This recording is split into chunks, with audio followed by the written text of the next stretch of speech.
Now, the greatest radio shows of all time. Suspense. The Shadow Node. Washington calling David Harding, counter-spy. Classic radio theater. The Great Gildersleeve. Fibber McGee and Molly. Dragnet. Gunsmoke. The Lone Ranger. Now, step back into a time machine with your host, Wyatt Cox. Good evening, friends of the Inner Sanctum. An episode of the West Coast police procedural, Calling All Cars. This is the oldest episode I believe we have. We might have one older, but I haven't found it yet. May 16th, 1934, 89 years ago today, the Gettle Kidnapping Case. Thank you for tuning in on this Tuesday, 16th day of May, 136th day of the year, 229 days remaining. The first major wagon train heading for the Northwest set out with 1,000 pioneers on this date in 1843 from Elm Grove, Missouri on the Oregon Trail. Congress eliminated the half-dime coin on this date in 1886 and replaced it with the 5-cent piece, the nickel. Charles Elmer Hyers invented root beer on this date in 1866, something for which I am eternally grateful. President Andrew Johnson acquitted on this date in 1868 during his impeachment trial by one vote in the Senate. 1918, the Sedition Act of 1918 passed by Congress, making criticism of the government a jailable offense. Now, of course, that changed around a bit with people started closely examining the First Amendment. Now, in Hollywood on this date in 1929, the first Academy Awards handed out. 1960, Nikita Khrushchev demanded an apology from President Eisenhower for U-2 spy plane flights over the Soviet Union, ending a Big Four summit in Paris, a little early.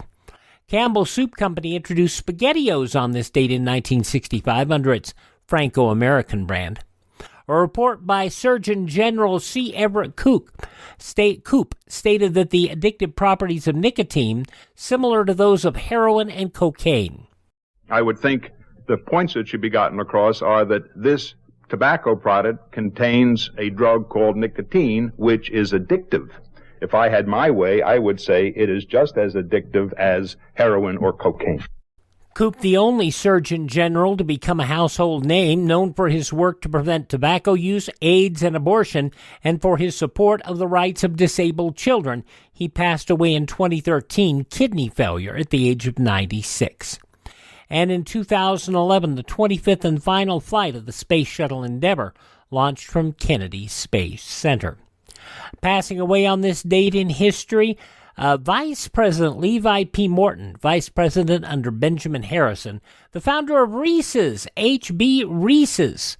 Yeah, Reese, the peanut butter cups, yes. Elliot Ness, yes, there really was an Elliot Ness working for the FBI. Pianist arranger Ernie Freeman, comedian Andy Kaufman, who died of cancer at the age of 35. Author Irwin Shaw, also Margaret Hamilton, the Wicked Witch from The Wizard of Oz, and also the aunt, or was it the mother, on what was the show? The Couple Next Door. Yes, she died of a heart attack, 82 years old. She lived a good life. A sad day in 1990, we lost both Sammy Davis Jr., throat cancer, 64, and Jim Henson. He died of pneumonia less than 24 hours after being rushed to the hospital at 53. Also, Dick Trickle, the race car driver, passing away on this date. Henry Fonda, born on this date in history. This is what will happen if even one of the bombers gets through.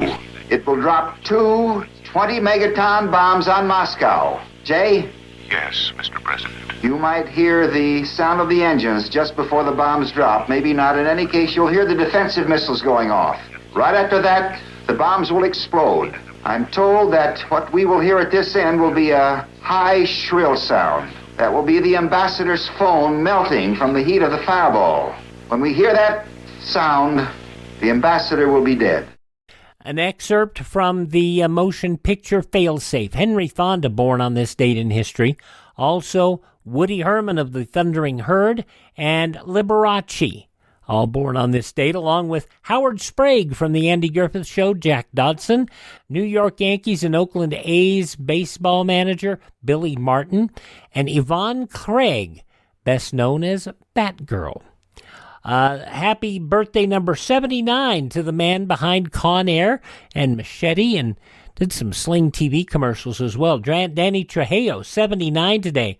Remington Steele and James Bond in GoldenEye. Pierce Brosnan, 70. From Officer and a Gentleman, Deborah Winger, 68. Double gold medal winner in the 1972 Olympics, Olga Korbut, 68. From St. Elmo's Fire and Turner and Hooch, Mayor Winningham, 64. Michael Jackson's sister, Janet Jackson, 57. Tracy Gold from Growing Pains. You remember, she was Carol. Tracy Gold, 54 today, also turning 54. From Angel and Bones, David Boreanaz is 54. From 90210, Tori Spelling, 50. Actress Megan Fox, 37. From Game of Thrones, and Phineas and Ferb, he's Ferb in that. Thomas Brody Sangster, 33. And from the musical group Pentatonix, Kirsten Maldonado is 31. Those some of the people celebrating the 16th day of May is their birthday. And if this is your birthday... Hi, we're the Four Freshmen, and we just want to say... Happy birthday to you! 89 years ago, May 16th, 1934, Calling All Cars. That's up next on this Tuesday Classic Radio Theater with Wyatt Cox on your favorite station. 48 hours before this program was broadcast, William Gettle was still kidnapped. And the fact that they were able to put this together, dramatize it, get it all together, rehearsed, orchestrations, everything ready to go, is a salute to William N. Robson, and that's why he was such a wonderful radio mind. Calling All Cars, 89 years ago today, May 16th, 1934.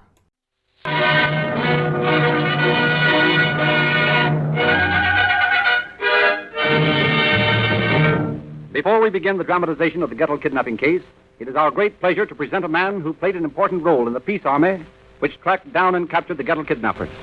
Ladies and gentlemen of America, a message from Chief James E. Davis of the Los Angeles Police Department. I have just returned from San Diego by special plane to be here tonight and to compliment law enforcement heads of this county upon the fine work accomplished in apprehending the Gettle kidnappers and sending them to San Quentin for life, all within 46 hours. Quick justice such as this will keep Southern California clean of kidnappers. As Chief of Police, it has been a source of great pride to me to see the marvelous cooperation between the various law enforcement agencies concerned in the capturing the criminals who kidnapped Mr. Gettle. Hand in hand, the police department, the sheriff's department, and the federal forces have labored without rest until Mr. Gettle has been returned to his family and the criminals locked in jail. Against such cooperation, no criminal on earth can survive. Together, they staged the biggest manhunt in the history of the Southwest, and together, they got fair man. Now, may I introduce to you a man who has worked as hard to bring this case to a happy conclusion as any officer, Buren Fitz, District Attorney of Los Angeles. Mr. Fitz. Thank you, Chief Davis. I can add a little to what the Chief has already said other than this. Every man worked on a 24-hour shift. Few of us had our clothes off or any sleep for a week, from a week to night until Mr. Gettle was returned to his family 48 hours ago. Our happiness is a job well done and a reunion between the victim and his family. As law enforcement officers, we are particularly glad that Los Angeles County still has an unblemished record in kidnapping cases. This is the 7th case with the kidnappers either hanged or in San Quentin for life. Never in my 15 years as a prosecutor have I seen the federal government, the sheriff's office, the police department, and this office pull unitedly together as in this case. It was solved for that reason, and future cooperation of this type will continue to make Los Angeles a hot place for kidnappers. Thank you, Mr. Fitz.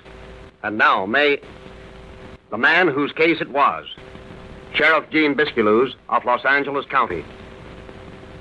Thanks, Chief. That was a charming gesture.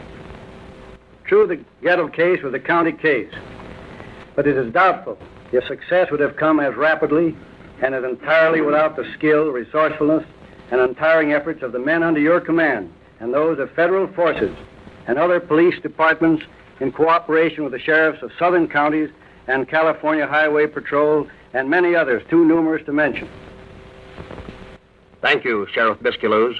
And now, Federal Investigator Reed Vetterly, assigned to the case by the United States government.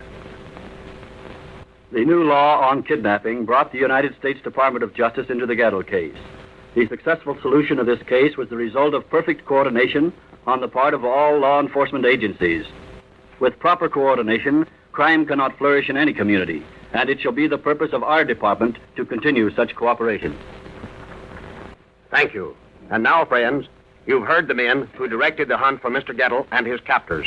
Later in the program, you will hear Mr. Gettle himself and his faithful friend, Attorney Ernest Noon. But first...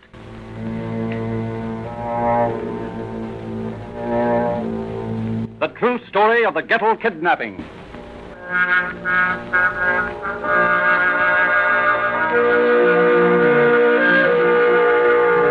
It is just a week ago tonight.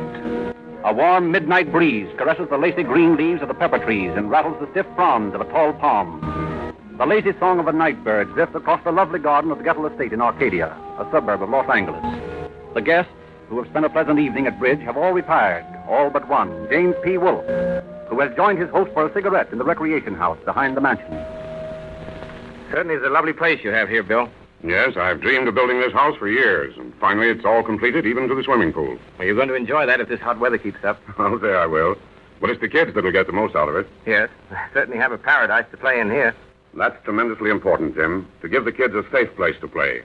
You know, ever since the Lindbergh kidnapping, I've been worried about those kids of mine. Yes, that was a terrible thing. That's the reason for the barbed wire on top of the concrete wall around the place. That's the reason for the electrically operated gates. I want this place to be safe for my kids. Well, you've done a pretty good job, Bill. Yes, I think I have.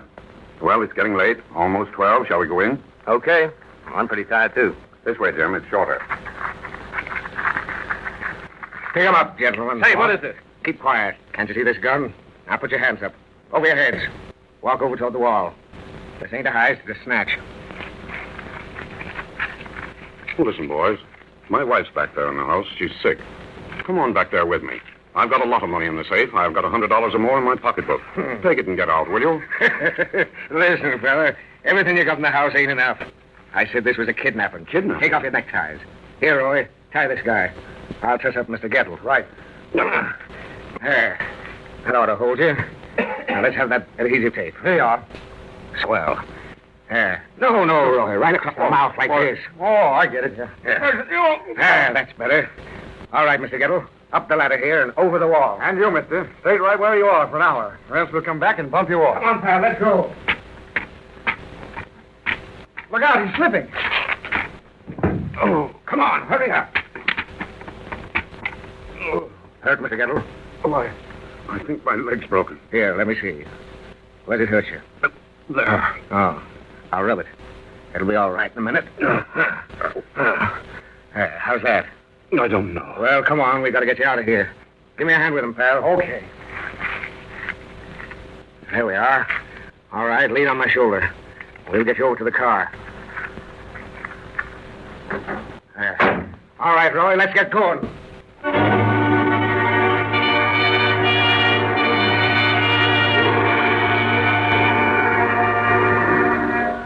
Los Angeles Police calling all cars, attention all cars, attention all cars, the sheriff's office.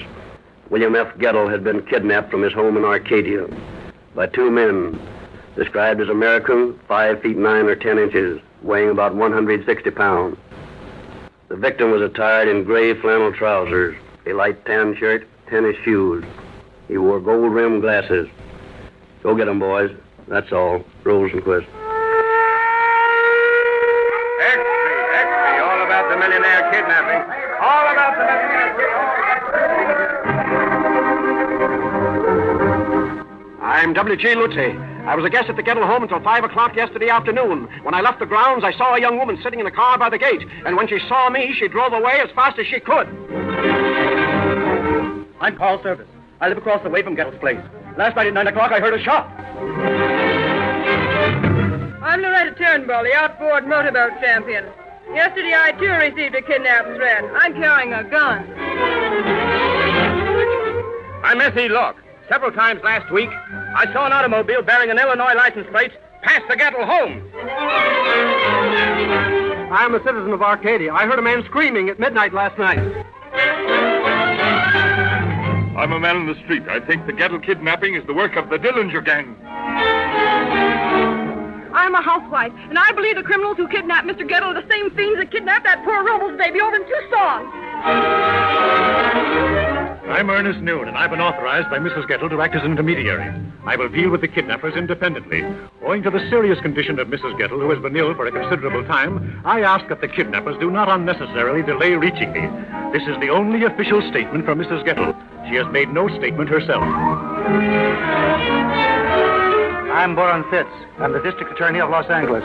I've ordered every man connected with my office to get on the job 24 hours a day. With my office as the clearinghouse for information, I'm asking every citizen who might observe a suspicious movement to call it to our attention. We believe that we're in a position to conduct a search for the kidnappers, which will be as widespread and ultimately as successful as the search for that other notorious kidnapper, Eddie Hickman.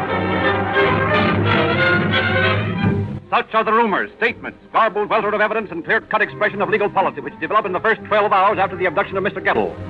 Then, as Reed Betterly, federal agent, arrives from San Francisco, as Chief Davis offers the complete facilities of the Los Angeles Police Department, Sheriff Gene Biscaluz of Los Angeles County summoned police chiefs from more than 40 Southern California cities to his office for a council of war. Boys, Gettle's safety is our paramount consideration. We are running down obvious clues and checking suspicious characters, of course, but we are making no attempt to interfere with ransom negotiations. You have heard Mr. Noon's request.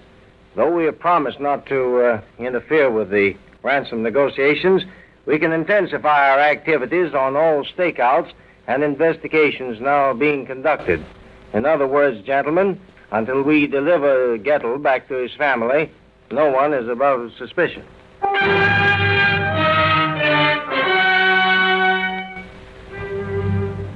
On Friday morning, a ransom note arrives at the E.F. Hutton Company in Beverly Hills addressed to Bill Drews, a friend of Gettle's. At 6 o'clock that evening, a second ransom note is delivered to Noon, demanding a $60,000 ransom and instructing Noon to be in readiness to deliver the money in a Ford coupe with the right door removed and the turtleback taken out. During the day, erroneous reports spread throughout Los Angeles that the kidnappers are demanding $75,000, and 3 telephone calls purported to be from the kidnappers are placed into Noon's office during the day. None of these convinces Noon that he's in touch with the actual kidnappers. Then, Saturday afternoon at 3 o'clock, Noon receives a telephone call which proves, through code arranged in the ransom letter, to be a genuine telephone contact with the kidnappers. In this note, Mr. Noon is instructed to stand by for further instructions. He hurries over to the Gettle townhouse in Beverly Hills with the news.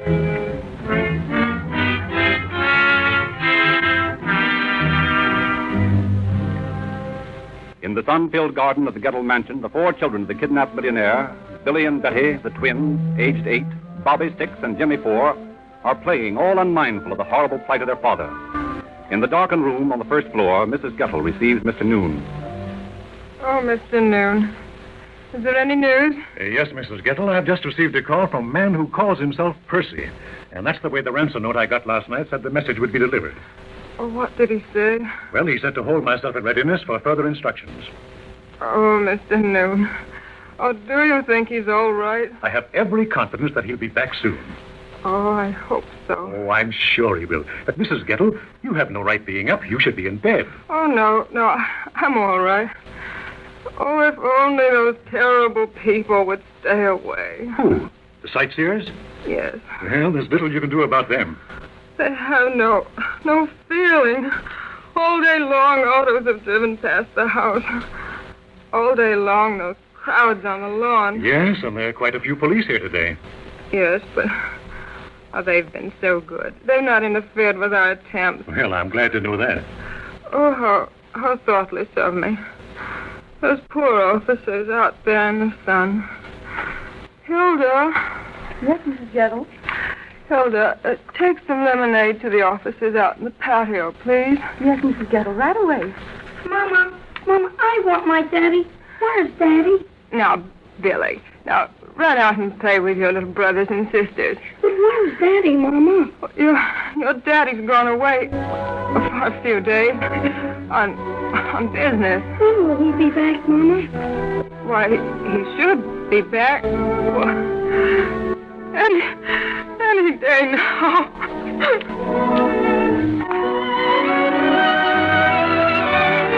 That $60,000 ransom would be $1.3 million today. May 16th, 1934, Calling All Cars on Classic Radio Theater with Wyatt Cox. The news from 89 years ago today follows these messages from your favorite radio station.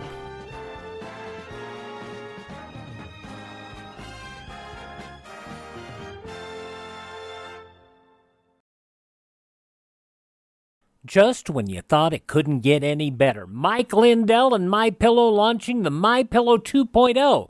Now, when Mike invented MyPillow, it had everything you could want in a pillow. Now, nearly 20 years later, he's discovered a new technology that makes MyPillow even better. Of course, the patented adjustable fill of the original MyPillow, but now with brand new fabric with a temperature-regulating thread, it's the softest, smoothest, and coolest pillow you'll ever own. Say goodbye to tossing and turning and flipping your pillow over in the middle of the night. And more great news on the MyPillow 2.0 buy one, get one free offer with my promo code Wyatt. MyPillow 2.0 is 100% made in the USA, 10-year warranty, 60-day money-back guarantee. Go to MyPillow.com, click on the radio podcast square to receive the MyPillow 2.0 buy one, get one free offer. Use my promo code Wyatt or call 1-800-928-4715.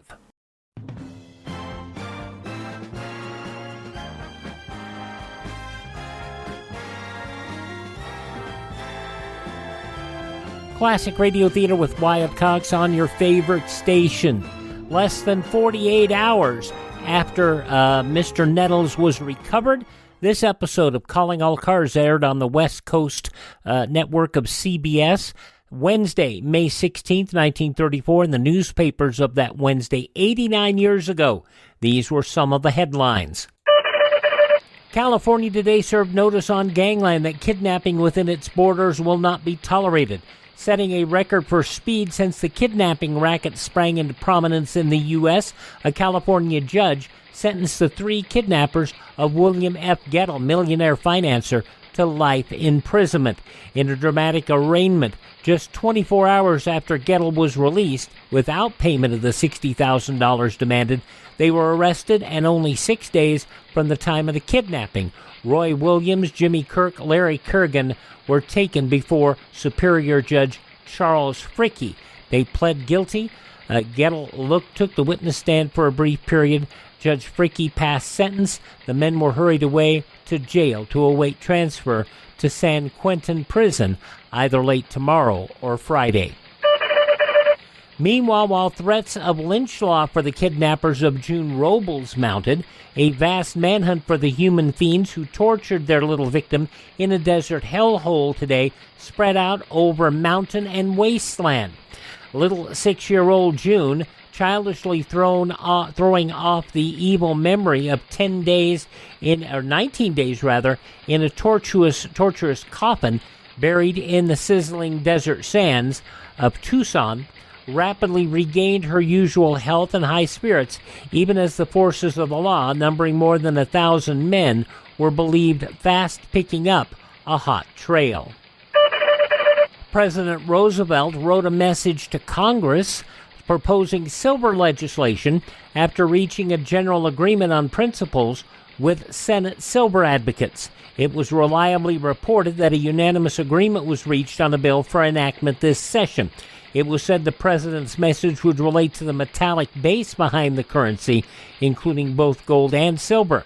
The agreement was understood to provide for a mandatory declaration of policy that silver be included as part of the metallic base of currency.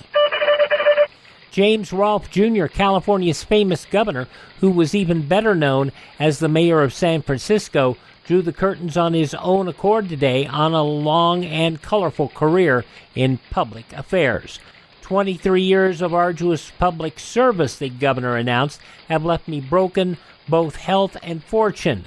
The last fortune has not troubled me greatly, but without sound health, I could not undertake 4 years more of the intense labor of the governorship.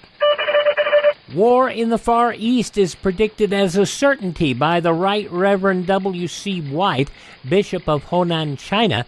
He believes Japan, China, Russia, and possibly Great Britain and the U.S. will be involved. Bishop White told the Anglican Synod of Huron in London, Ontario, in the East, they no longer speak of the possibility of war. They only wonder when it will begin. Those some of the day's top news stories as reported in the newspapers of Tuesday, May 16th, 1934, on your radio Calling All Cars, and you'll hear the conclusion of the Gettle Kidnapping Case when Classic Radio Theater continues following these messages. We'll take it much lighter on Wednesday's Classic Radio Theater with Wyatt Cox. Marie Wilson from 75 years ago. My Friend Irma, May 17th, 1948. Oh, Jimmy's just giggling right now. Irma wants to join a club. Jane's been accepted into the New York Professional Women's Club, and Irma wants to be a member too. That's on Wednesday's Classic Radio Theater with Wyatt Cox. But back to the conclusion of Calling All Cars. 89 years ago, May 16th, 1934.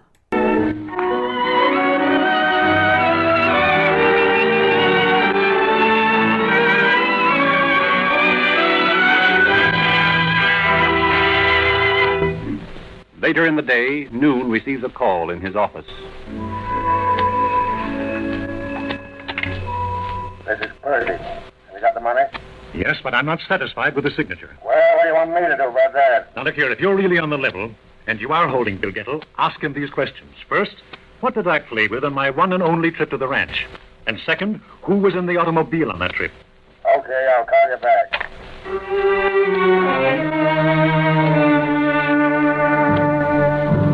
Mr. Noon did not expect to hear from the kidnappers until the following day, but at 2 a.m. Sunday morning... Hello? This is Percy. The answer to the first question is Green Parrot. The answer to the second question is Lucy Richards, Gettle, yourself, and another man were in that car. All right. I'm convinced you're the man to deal with. Okay, I'll call you tomorrow afternoon at your office.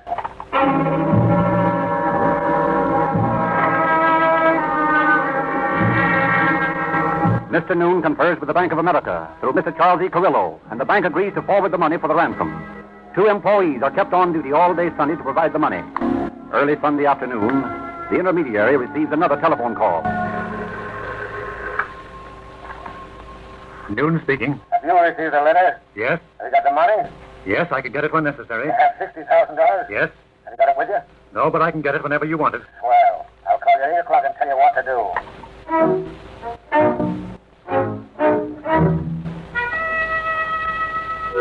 Mr. Noon remains steadfastly at his post during the hot Sunday afternoon. Late in the day, Chief Detective Joe Taylor calls on him. Good afternoon, Mr. Noon. Good afternoon, Chief. Well, what do you know? Anything new? No, nothing much. Listen, Mr. Noon, don't you think it's about time to let this truce go and start after these birds? No, not yet. But why not? Nothing's happened. Why, Chief Davis and Sheriff Bisculoos have got an organization worked out that'll sweep Southern California like a swarm of locusts. They couldn't escape our dragnet. Yes, and Bill Gettle would never get out of it alive.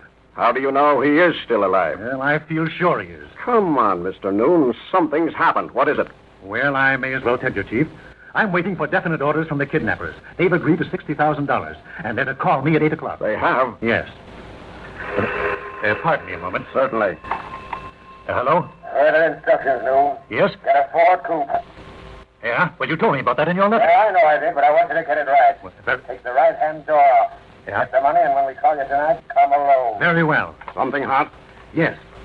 I'm to get the money and follow instructions when they phone me. When'll that be? 8 o'clock, they said. Listen, Mr. Noon, do you know what those monkeys are liable to do? No, what? Well, they're liable to give you a rush call to some place way out in the valley, and you'll be hijacked at that door before you get there, if they don't bump you off in the bargain. Well, I'm not afraid of that as long as I get Bill back. Yes, but that sort of stuff wouldn't get him back anyway, and you'd lose the dough and maybe your life, and he'd still be where he is now. Well, what do you propose? Let me put one of my men in the car. Well, what would I tell the kidnappers? Tell them anything. Tell them that they wouldn't let you have the money yourself and that you have to send someone from the bank. Well, I'll think it over. Acting in the hope that Mr. Noon will see the wisdom of his plan, Chief Taylor dispatches 50 police radio cars with 2 men to each throughout the various substations in the city. Then he selects Blaney Matthews of the district attorney's squad to drive the ransom car. All plans laid, each district captain provided with his instructions. Each radio car carrying a map of the sections is expected to patrol. Chief Taylor returns to Mr. Noon's office Sunday evening. 8 o'clock comes and goes. 9 o'clock, 10 o'clock, 11 o'clock pass by. And then, at 11:30... Hello? Hello, Noon. This is Percy. Yes? Where is it? In the car, but I can't bring it. Why not? Well, they won't let me handle it. I've got to send someone from the bank. Well, get this, Noon.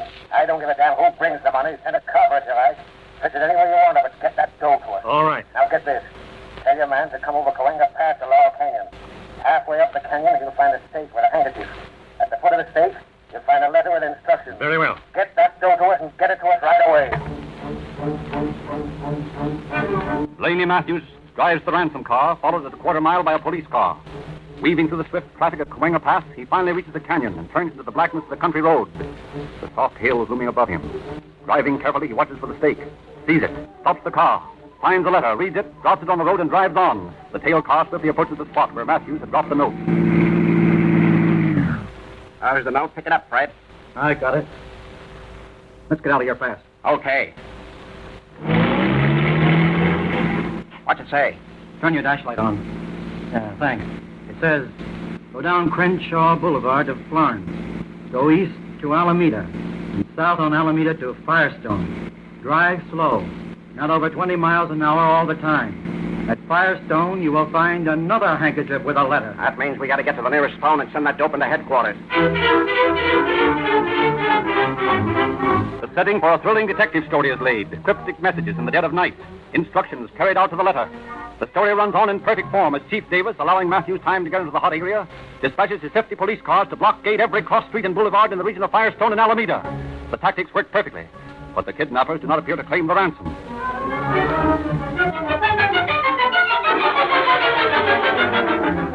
Discouraged, the strategists of the peace force are required to develop a new line of attack. But at this point, the story takes an unexpected turn. For several weeks, Chief Taylor has had a dictaphone planted in the apartment of a gang of suspected bank robbers. From the adjoining apartment, Detective Lieutenants H.P. Gerhardt and W.C. Burris, after their patient vigil, at last hear a snatch of significant conversation. I'll bet you're scared about that phone call. Oh, nuts. They can't trace a call from a payphone. Well, from the newspapers, it looks like the police are laying off. I don't think so. But it ain't the phone call that worries me. I just got a hunch this place is getting hot. We'd better scrap. Get that, Bill. We'd better knock 'em over. Yeah, I'd like to get all this mob, but if they're going to highball on us, we better take what we can get. Come on.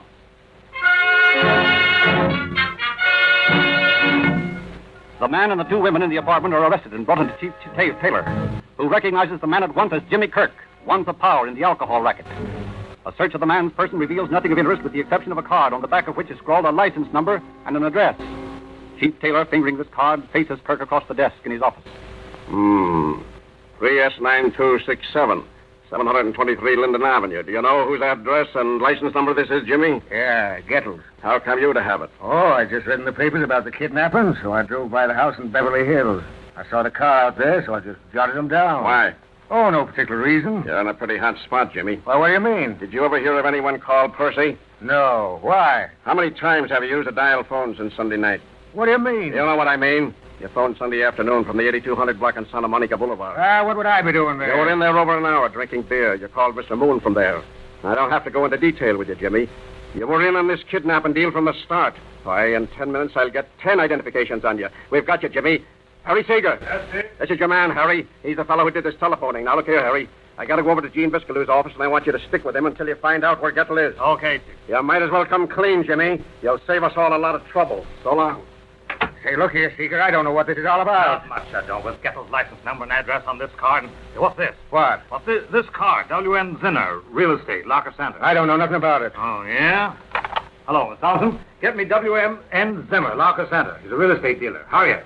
So you don't know anything about it, eh, Kirk? Come on now, where'd you get this car? I don't know, I tell you. I just found it in my pocket. I don't know where it came from. Who else is in this kidnapping racket with you, Listen, Kirk? I ain't in any kidnapping deal. Oh, come on, Kirk. Now listen here. Hello. Mr. Zimmer? Captain Siegel, Los Angeles Police. Yeah? You know a fellow named might be Kirk? Yeah. Oh, he's short, heavy set, red neck. And let's see. Puffy cheeks. Yeah? That's fine. Thank you very much. Well, Kirk, Mr. Zimmer says he rented a house to you at 4246 Rosemont Avenue, Locker Center, just a few days ago. We're going to look into that.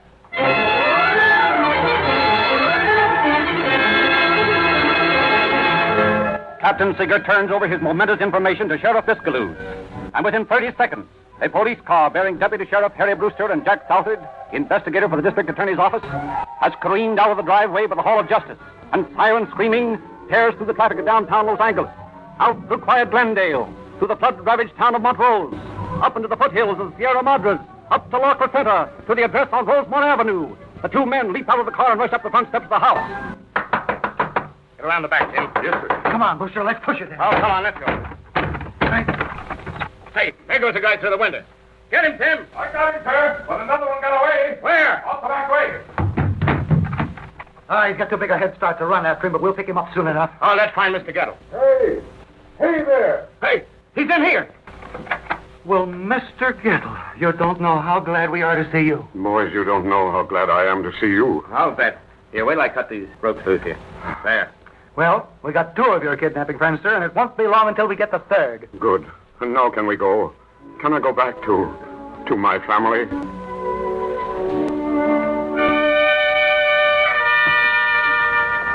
Los Angeles Police calling all cars, attention all cars.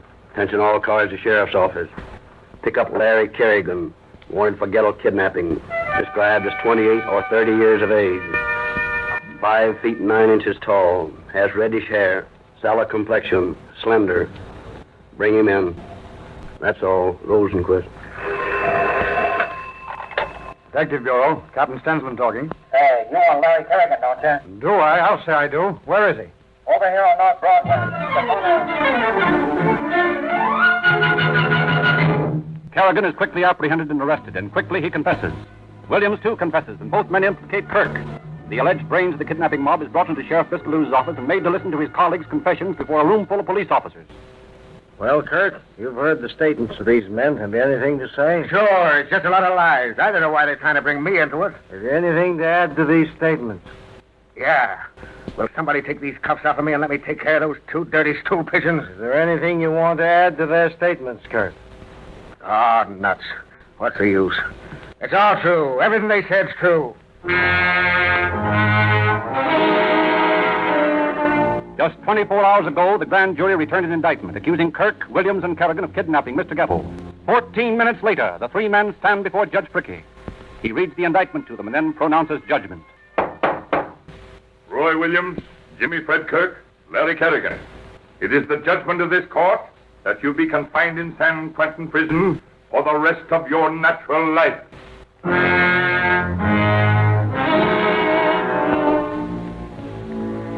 And at this moment, the three kidnappers are speeding north to prison.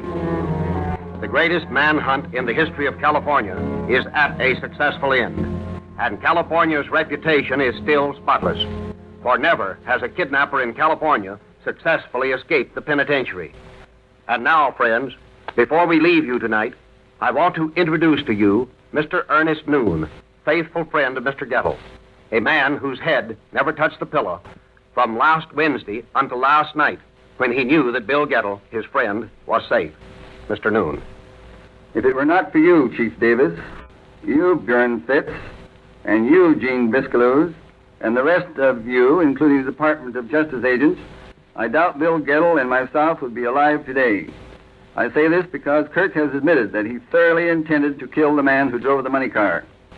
Sometimes I wonder if the people who perpetrate such crimes realize the misery they cause.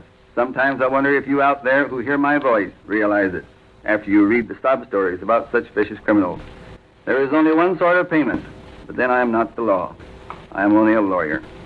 But I am sure you want to hear from Bill Gettle himself, who, thanks to God and the splendid cooperation which I have had from organized law enforcement agencies, including our own Beverly Hills Police Chief Charlie Blair, who placed his entire force at my disposal, has once more been returned to us, none the worse for his experience. Thank you all. You'll have to pardon me, as I'm still a little weak and rather not talk about the last few days.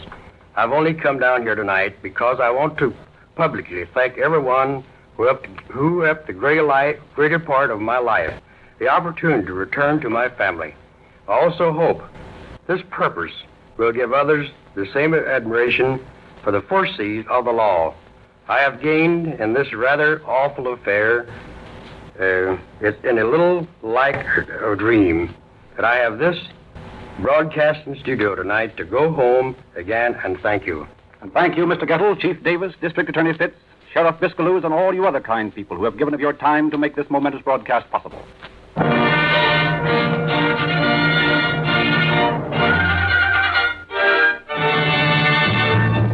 The Rio Grande Oil Company sincerely hopes that we shall never again be able to broadcast such a program, because to get such a story would mean that some other fine citizen would have to suffer, as did Mr. Gettle.